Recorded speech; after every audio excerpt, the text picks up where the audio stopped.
Inaprobahan na po ng Regional Tripartite Wages and Productivity Board, Region 4A o Calabarzon, ang dagdag na sahod para sa mga minimum wage earners sa Calabarzon.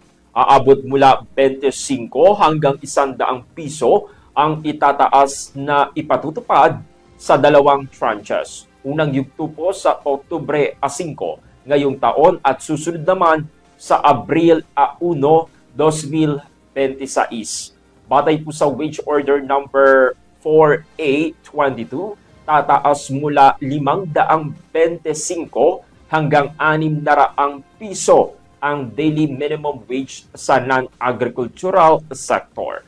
Para naman sa agricultural workers, tataas naman sa 525 habang sa retail at service establishments na may 10 o mas kaunting empleyado, aabot naman sa 508 pesos ang sahod matapos ang lahat ng tranches. Ang huling aumento po sa sahod sa rehiyon ay ipinatupad pa noong September 30, 2024.